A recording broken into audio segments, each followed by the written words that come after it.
So we are joined by our first return guest, Kyle Shannon. Kyle, thanks for coming back and hanging out with us again. Thanks for tolerating me. Appreciate it. Anytime, anytime. We have some drinks with us, so that contributes to the tolerance. Yes, I've joined you. I Cheers, appreciate everyone. that. Since starting this show, my tolerance is higher. So Today is my day 74 in social isolation. Cheers. Whoa! Cheers to that. That's scary. I don't want to do that. And you're still shaving, which we're all very impressed by. I've tried really hard. I get up in the morning and try to do, my routine. Get up and watch a little TV, have water, coffee, take a shower, shave, put on a shirt, and it's funny, the days that I don't do that, it's usually on the weekend. The days that I don't do that, like if I miss it, I'm screwed for the entire day. Like 4 o'clock in the afternoon, I'm like, I guess I should really get off the couch now. You notice he said he's going to put on a shirt, but he didn't say anything about putting on pants. Right. Yeah, exactly. True. Well, I can sympathize. If I don't get into my daytime sweatpants by 8 a.m., I'm really slow for the day. I like to put on a dress sweatshirt by 2 o'clock just to really kind of make sure I'm in it. Yeah. That's after he puts on his dress. Yeah. What are you, Italian now? Yeah, those days Forget about it. Those are the days that like peanut butter on a spoon is the entire diet for the day, That's fair. That's fair. Is that not what you guys do? I feel like that's kind of how I've survived Normal, the last right? couple of weeks. That's the new normal. Stick of celery is good too. Who is Whoa. that? Together, that's gross. Celery. Disgusting. How are you getting such a luxury? Yeah, Peanut butter and so celery. Kyle, I'm happy that you could come back. I was planning on asking you back a little later, but Kyle and I actually had a conversation last week, and he has a very exciting project that they just launched that is actually very sort of new normal related anyway, with our local news network, 9 News. So I would love for you to tell us a little bit about that. And I would also like for you to preface just a little bit about Storyvine again, just in case there are people that are listening that might not be familiar. Okay, sure. So Storyvine we're a video technology platform. I would call it guided video. So we figured out a way to automate video production. We have an app that guides someone step by step through telling a story. So it literally prompts them, introduce yourself here, and then talk about this here, and you go step by step. So people answer questions in an app. Those then go up to the cloud.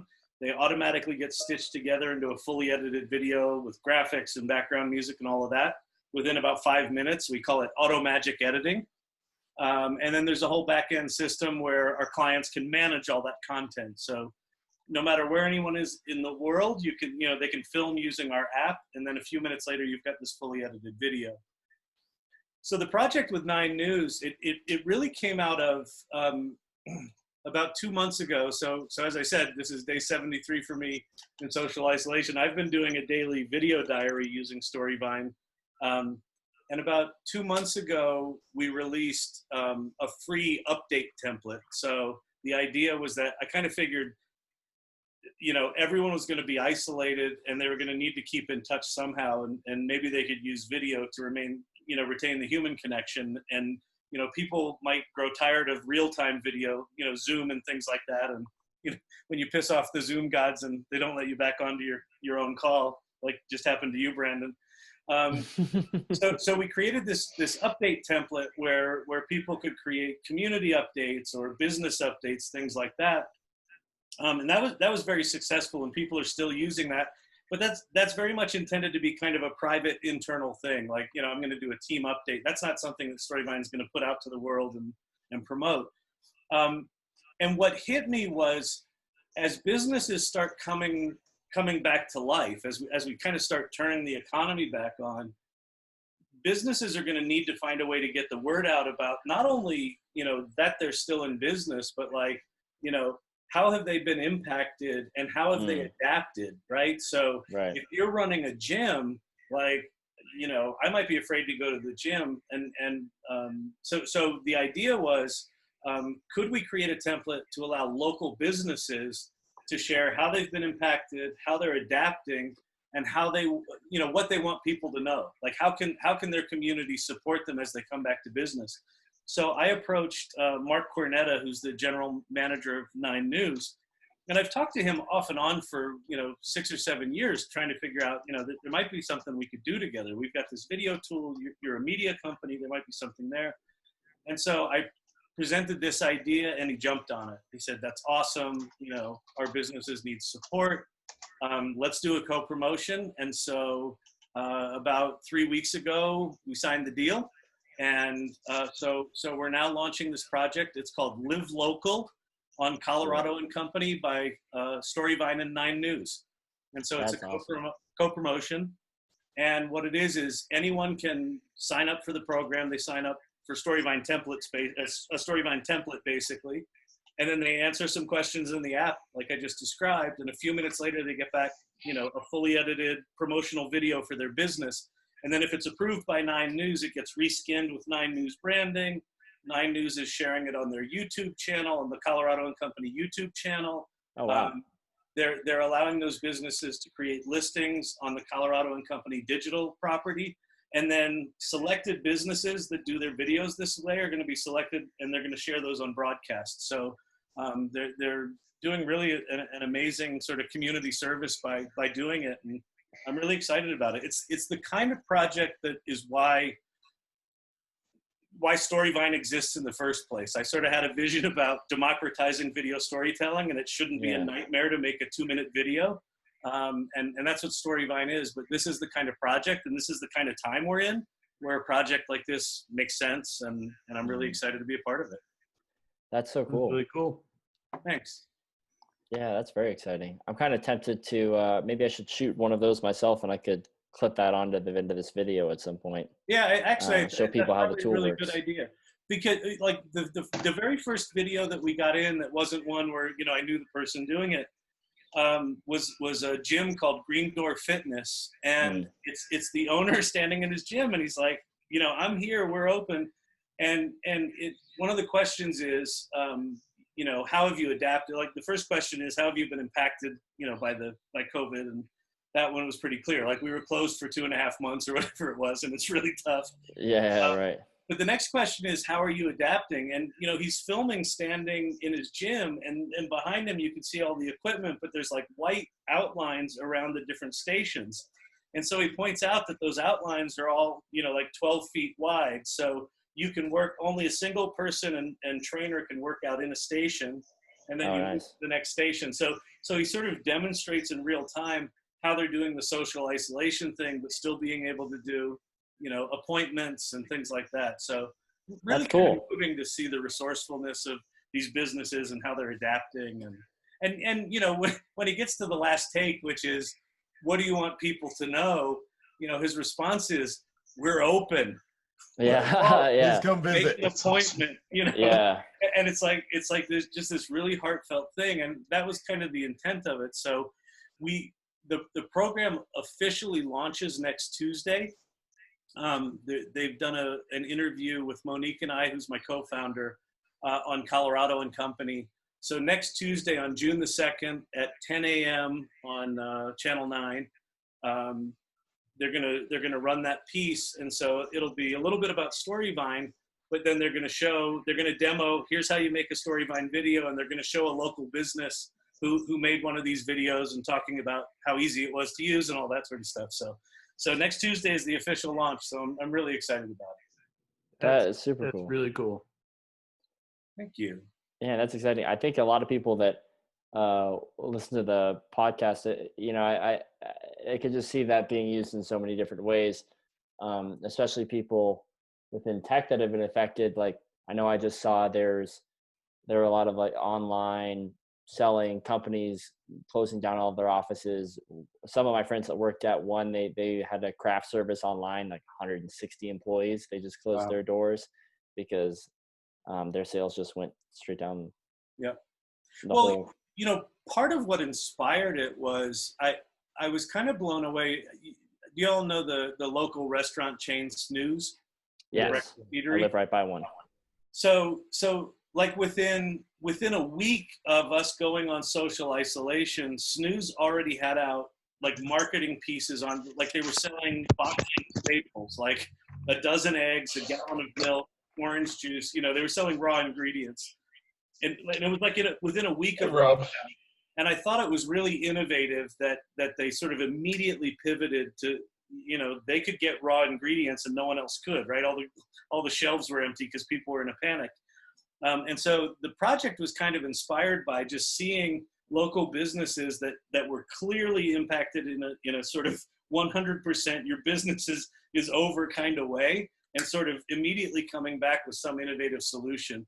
And so I thought if we could do a project that let those companies talk about what they did in you know, to survive this thing, like that to me is just incredible. Like, but you gotta spirit.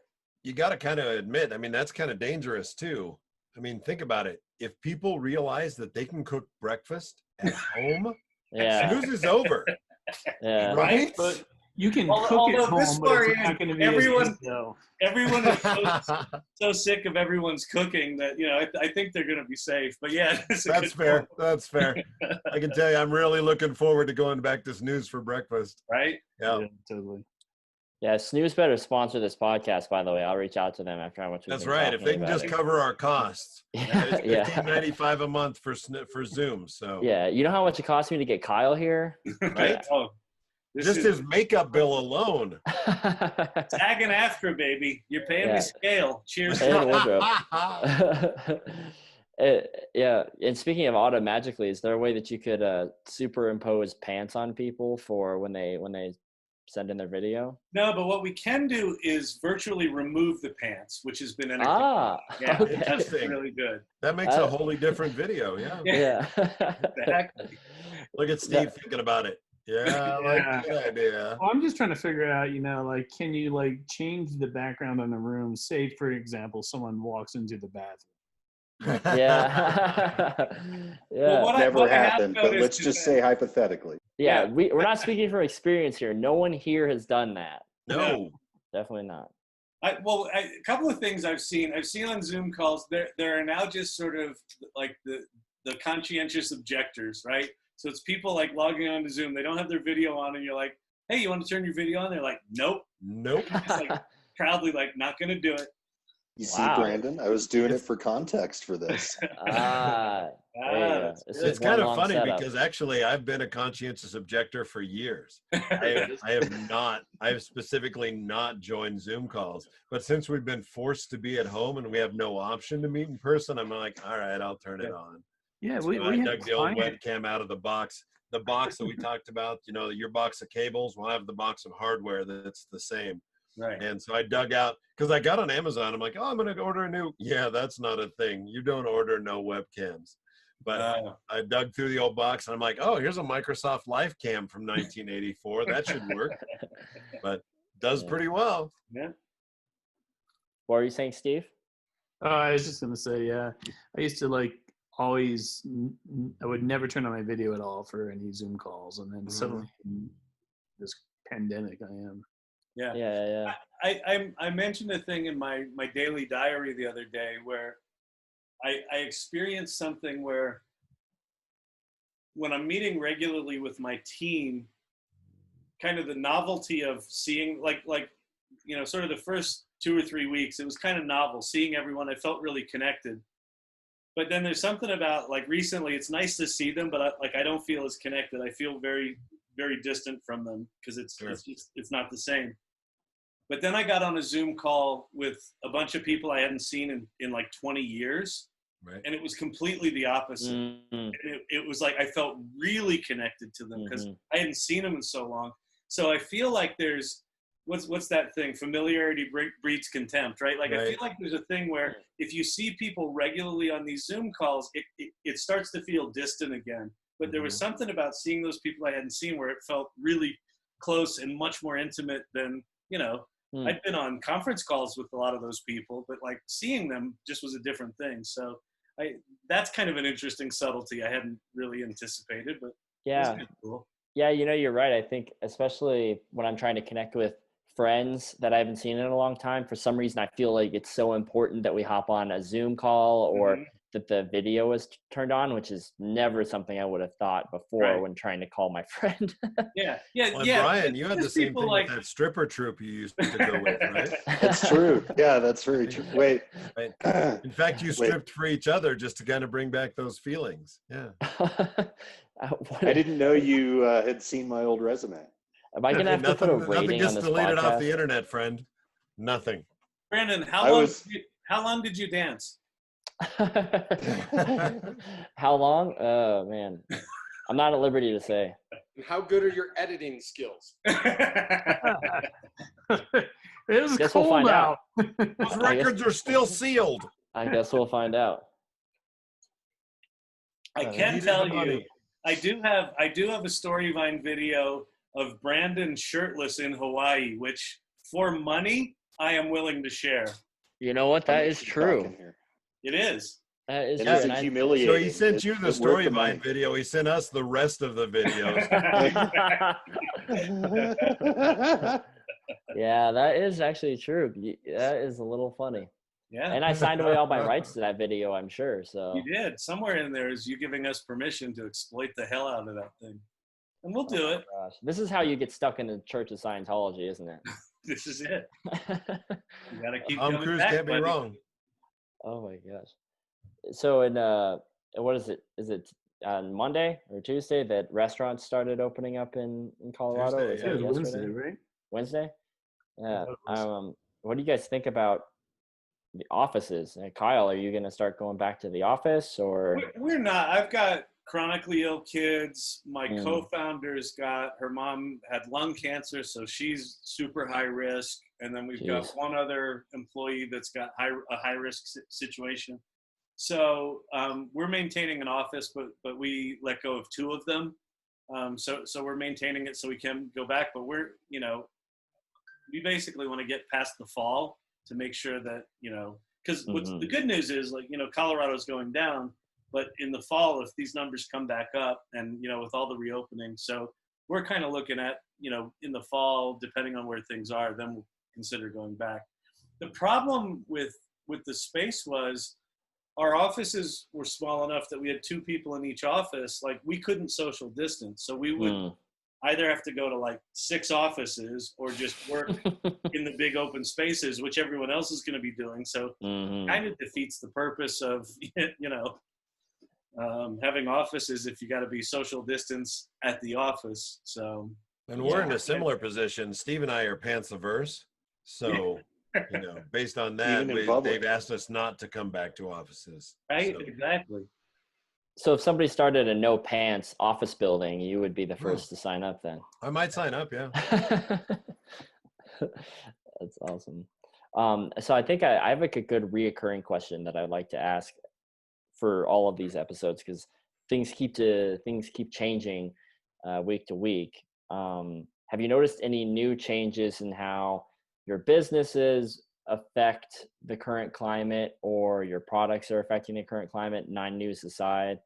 I know Aaron, Steve, and the security guys on. Do you guys have anything new to share from a security perspective that you've seen change? Or Kyle, do you have any more things to share since we last spoke on how Storyvine has been affected or affected from home? I'll jump in, then I'll let you guys talk on the security stuff. I think the biggest change is there was a 3 or 4 week period where everything kind of went numb and dead. And then there was a 3 or 4 week period where things came back with urgency. People were like, okay, we need to do it. We need to do it now. So it was kind of like that first 3 or 4 weeks was just like, I don't even know if I still have a job. Then it was kind of like, I need to get something done. And I feel like the phase that we're in now, there's still that sense of urgency. We're still seeing a lot of urgency from clients, but they're very, very focused. They know exactly what they want to do. So they're like, not only is there urgency, but this is the thing I want to do. Here's how I'm going to do it. Here's what I expect the results to be. So I kind of feel like it's not that there's a normalizing, but it's that there's maybe a synthesizing of business goals and figuring out, okay, now that we understand what the solution is, our survival is dependent on, some piece of this. So we're going to do it in this really focused way. So that's been the shift I've seen probably in the past 3 or 4 weeks. So I'm kind of curious with that, if have you seen a decided change in the use cases of your customers or how they're using it over the course of this? Yeah, we've gotten anecdotal things where we've gotten calls where people have said, we always thought about Storyvine in this way, and now we're thinking about it in a different way. Or we saw the project you did over here and we'd never thought about using it like that. So we've seen just kind of we're looking at it different. And then one that's super clear. So Storyvine, because it produces videos very quickly, was always used at events. Like a lot of our clients would have an event. They'd produce videos at those events very quickly and share them on social. So all of a sudden, all these events are canceled, right? A lot of our clients, those events are critical for either marketing or fundraising, like for nonprofits. So what's happening there's a very specific shift around events. We can't do an event, but we still want to maintain the human connection.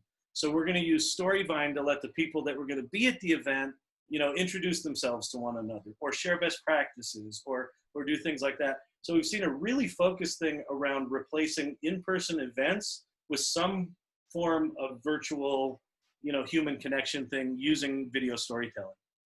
And can you just one more follow on to that, just because I find this very interesting. Yeah. I'm curious if there's any examples you can share where you guys have really become a really front and center component to their way of doing business, in some maybe some new unique ways that kind of surprised you through all of this. Well, I think we just started with the ALS Association, and they were the first one. Like they felt very much like a harbinger of things to come. They had incredible clarity around, and this was kind of a month ago. They said, we know we're not doing events. We know that events are where we raise our primary money, and we're going to assume that for the next 6 months to a year, we won't be doing in-person events. So we're looking at Storyvine as a key component in fundraising. And in those conversations, one of the ideas that we came up with that I think is, I find really exciting, and we're still early days, so I feel like the question you ask, I'll be able to answer better 3 or 4 months from now, because a lot of this is new stuff.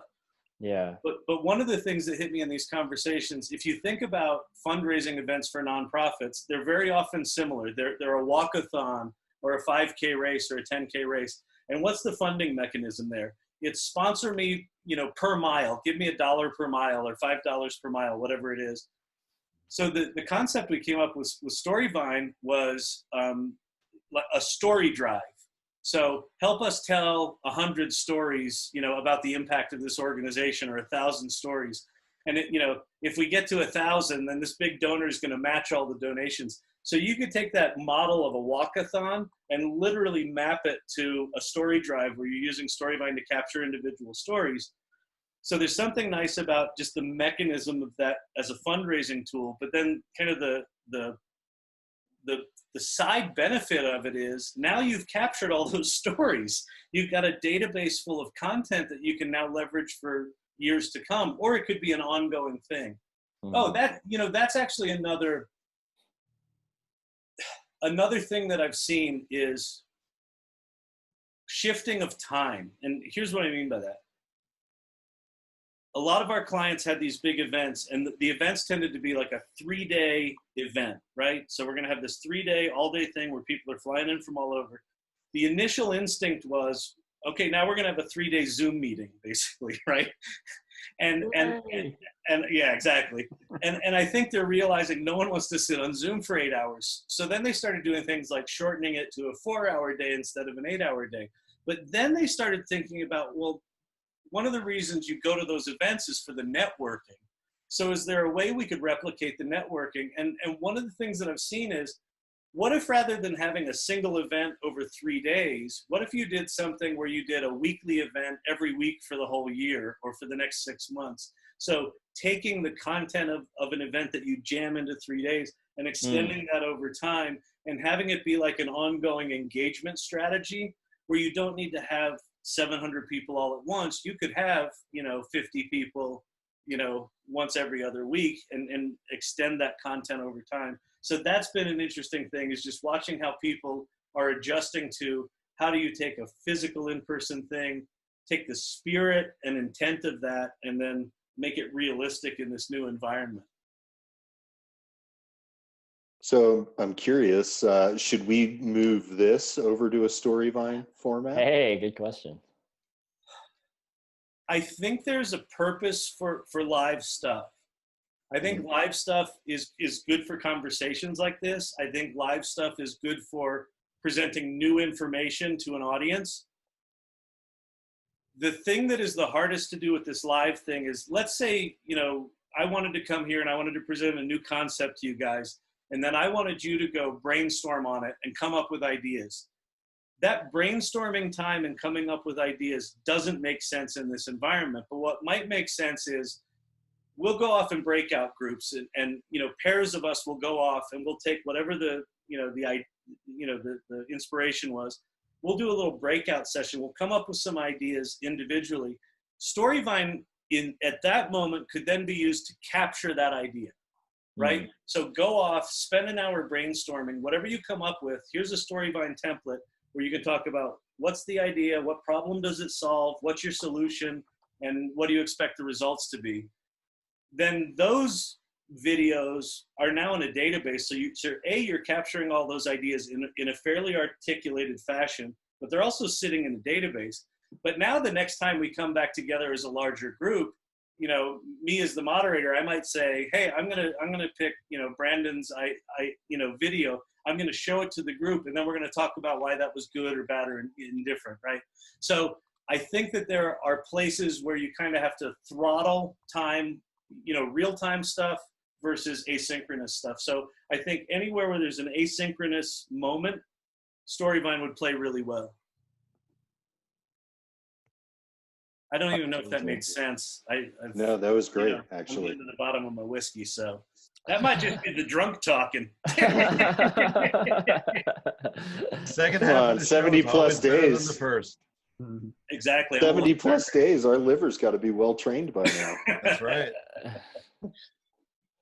Oh, that's awesome. What about you guys? What have you seen? I'm curious, on the security front, are you seeing any shifts in the trends or what you're seeing from customers? Definitely. What's it look like? I would say, your characterization of kind of the timeline of how people's priorities shifted through it was a pretty dead ringer for what our experience was at Lark.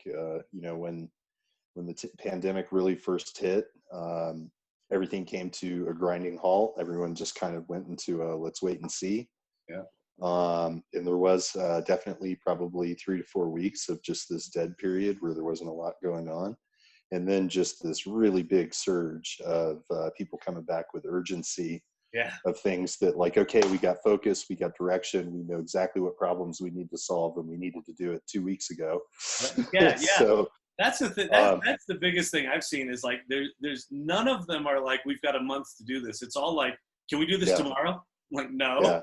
And a lot of it for us is so much of our work is policy and procedure work and technical implementation stuff. So a lot of what came back to us was, okay, so we threw everyone at home and we threw a bunch of stuff up to support it, and now we don't have any policies or procedures or operational processes to manage this.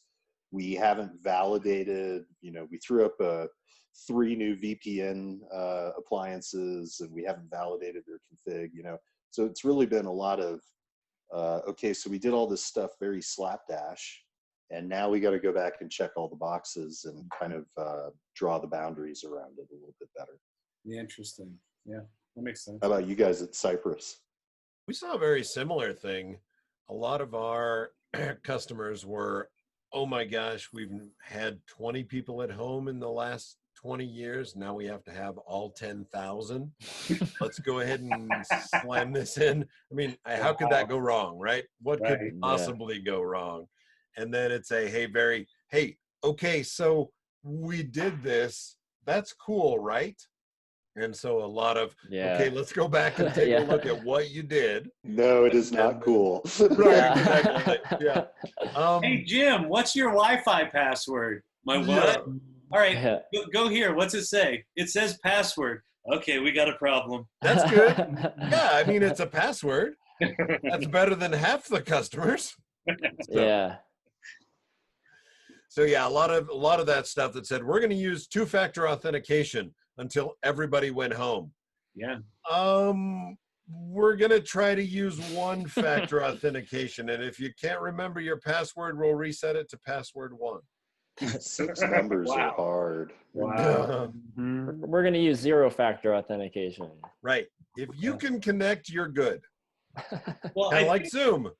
I think that policy thing, Telnetting, Brian, the policy thing is really interesting where, you know, not only are there no policies, like why would there be? And, you know, going from whatever it was, 20 people at home to 10,000, like what are, like, it's going to take us years to figure out what the policies should be, right? And because it's so multi-layered. Like when you can control the IT infrastructure, that's one thing. But when you literally have 10,000 infrastructures, holy crap! Well, it's not only that, but you've got a whole lot of information that we were very well controlled when we were in the office, right? These 10 people could get to these 10 things because we controlled it by IP, we controlled it by LAN segment, we controlled it by group. And then we just splatted that computer network all over the entire world. And now we've got 10 billion incoming IPs, and some of them are valid and some of them are invalid. And some of them are guys in China going, hey, this will be fun. So, you know, how do we regulate that in policy? How do we regulate in that procedure? How do we regulate that in real life? How do we actually segment that part of the network? Well, and I think one of the big disconnects on policy is if you don't have a written policy that stipulates what is okay and what isn't okay, when people start doing things that's not okay, if you don't have a policy that forbids it, from an HR perspective, that becomes very challenging to enforce. And short of them, you know, breaching the law and doing something you can actually press charges or bring in law enforcement on, there's tons of very disruptive things that employees can do intentionally or unintentionally or unwittingly even, that could be very disruptive to a business. That your ability to enforce it is largely to do with how well your policy set is around it. And you have to make sure that those people have seen that policy and have acknowledged that policy. Well, and the other thing is, with the policy lets you enforce it to your employees, but the ability to detect a breach and to find out what's actually happening and what's really going on, and hey, this shouldn't be happening in our web application, was a lot easier when they all came from a 10.10 address. But now that they're coming from all over the world, it makes it a lot more difficult to watch those IPs and make sure that we're checking those logs and that we're actually looking at that information and that we're actually have controls in place to detect that kind of stuff. So yeah, the policies are huge to be able to enforce it once we do find it. The detection in place to actually look at it and see what's going on. Well, I think the one thing you really run into here is everybody is trying to adapt. You know, they were in the office, they're going back home, and they're utilizing shadow IT because the normal mechanisms haven't been set up. And so now it's just hog wild, people setting up all these different channels that haven't been improved. And now people are just trying to, you know, rope these things in. So, well, and there's a lot more bring your own device as well. I feel like there's on the HR front, I feel like there's a human corollary to the technical systems piece, which is, I think the cliche, and probably within some big organizations, the fear is like, how will I know people are working, right? There was that sort of whole bullshit thing, like, how do I know you're actually doing your job? I think that the reality is actually the opposite of what the fear was. where like what I'm noticing is our people are working harder, they're getting more done. And like I spent Memorial Day weekend, I worked 8 to 10 hours a day, 3 days in a row over Memorial Day, because the blurring of days, like I just had stuff to do. So I think there's potential risk coming in all sorts of employee burnout where without the structure of going to the office and everyone leaving, now I will work an extra 2 hours a day, or I'll get up on Saturday and put in the 4 or 5 hours that I wouldn't have otherwise, right? So there, I feel like there's something coming there. And that also gets back to this policy thing. Like, what's the actual policy? Like, I don't think the risk is people aren't going to do their jobs. I think there's very much a risk of they're going to burn themselves out and get totally fried because they're isolated. And without the structure, there's not, how do you self-regulate, right? So if you can't, you know, you're going to blow some people out. I think, I think definitely get those personality types. Some people can self-regulate. Well, I mean, some people aren't able to self-regulate. Other people I've seen just aren't able to perform remotely at all. It's right. Yeah. Well, and as a security person, you know, a big part of our world is, so you have a policy and procedure, and you have people that have implemented systems and interact with them.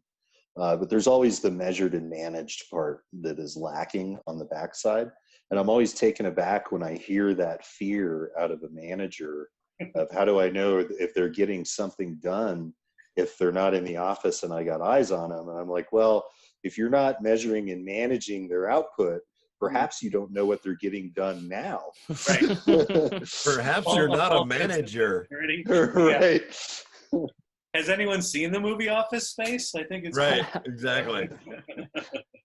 So we see that you've been missing a lot of work. I wouldn't have been missing it, Bob. Exactly. Now that's the thing. We see a lot of people that are either they fall into that camp of, well, we can't let anybody work from home because then how can I justify my existence? I mean, how can I be a manager? Right. Or, and like Steve said, you're either going to be able to perform from home or you're not.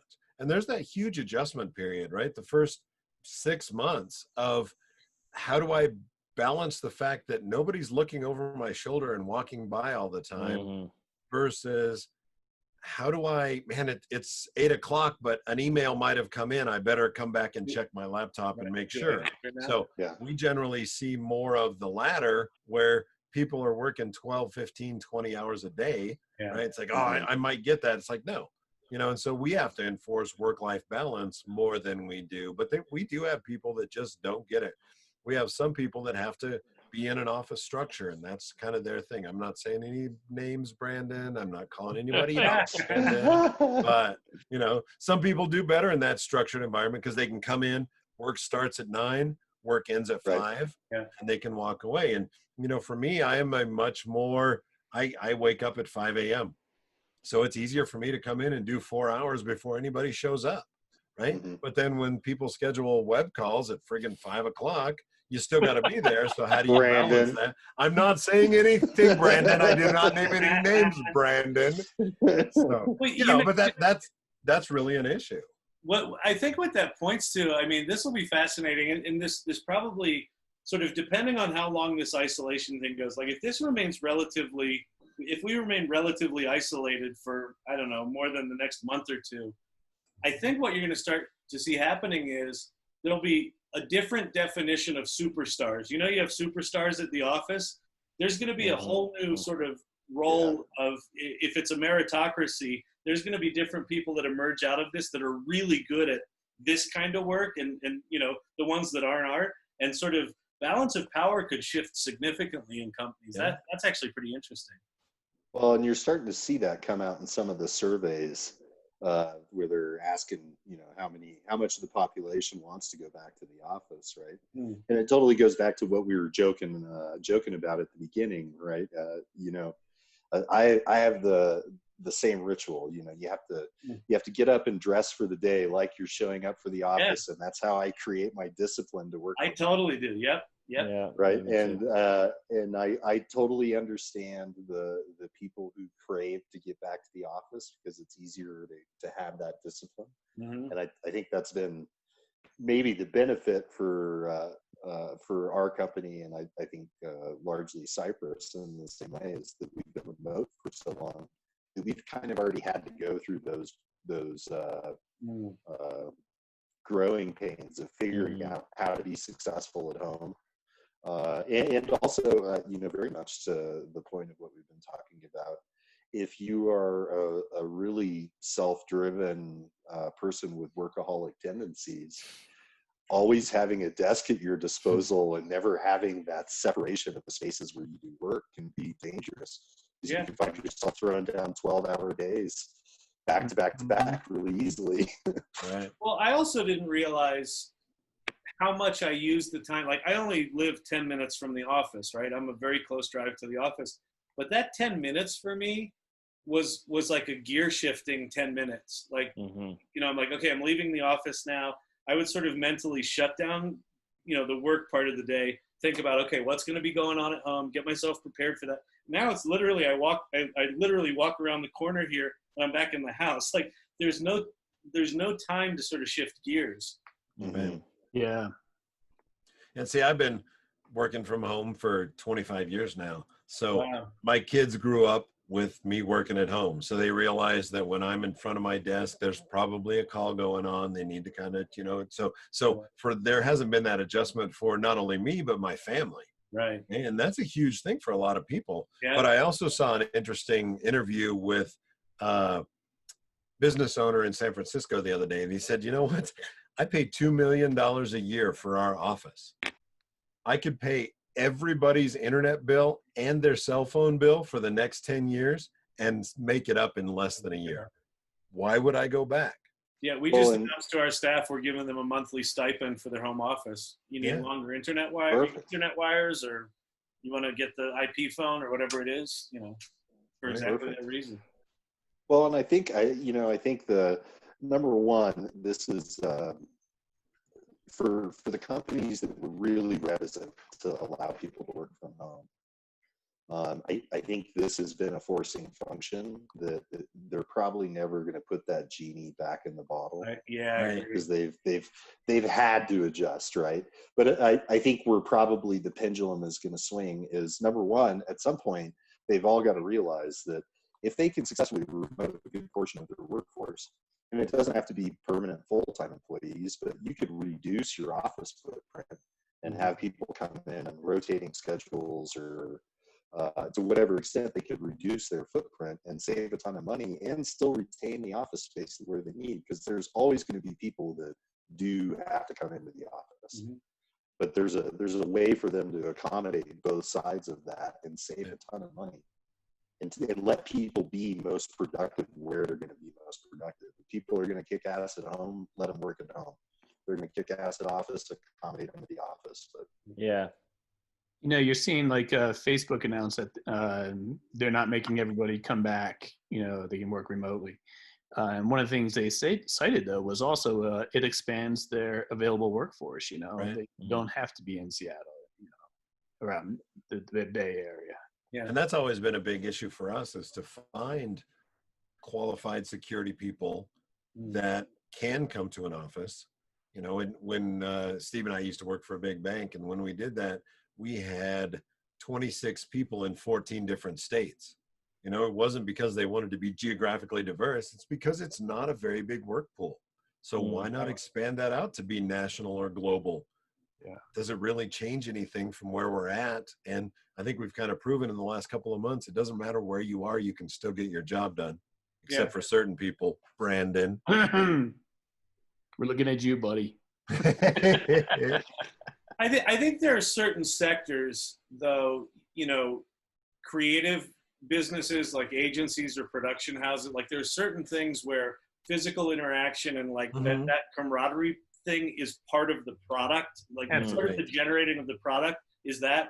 I think there are certain sectors that are really going to suffer. They're going to have to find ways to adapt, but you can't replace, being in a room whiteboarding with someone where you see like their eyebrow do that thing and you're like, that's a good idea. Or, you know what I mean? Like, I don't disagree with that at all. Yeah, that's one of the reasons why Brandon really excels in an office, is because he can read that body language, and he's really good person to person.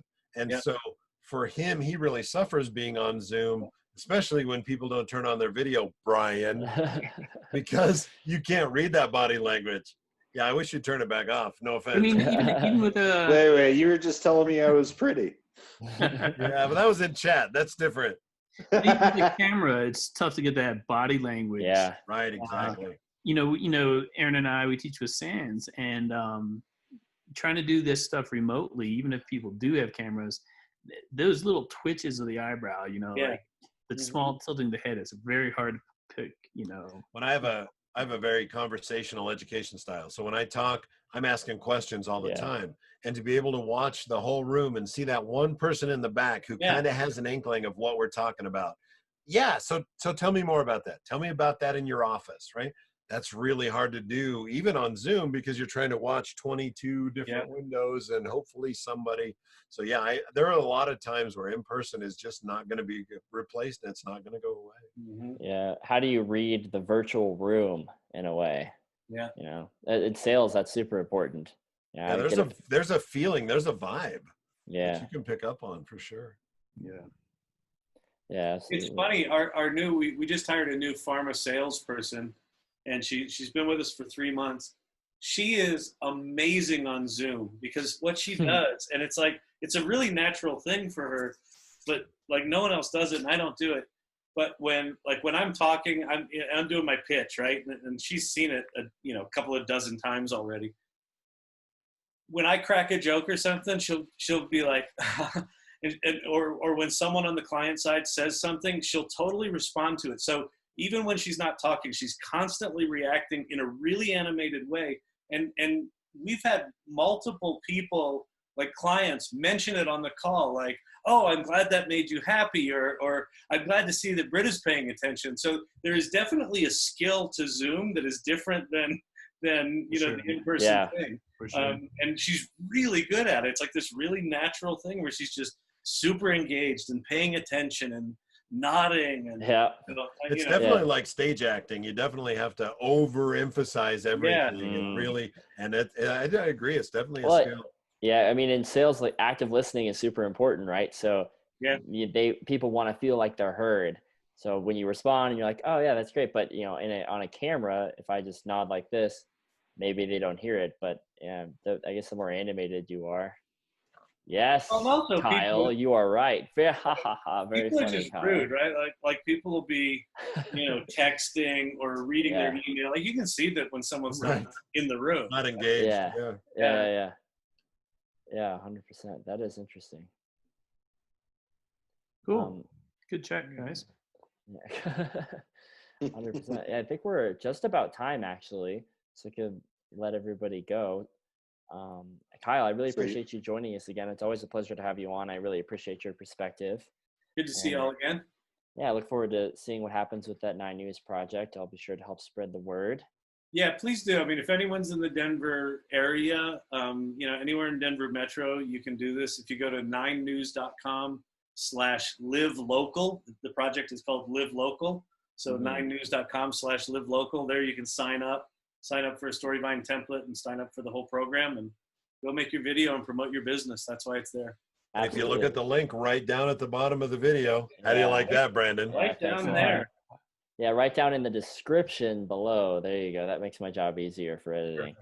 Yeah. Thank you for having me. I appreciate it. And thanks, Kyle. It was great. I appreciate your perspective. Yeah, it sounds really interesting. Thanks for coming. Great. Thanks, Kyle. This has been the new normal, and we'll see you all. That is the new normal. That's the new normal. As he's saying goodbye. That's perfect. Actually, we should keep that in there. That's great. Sounds good. See you guys.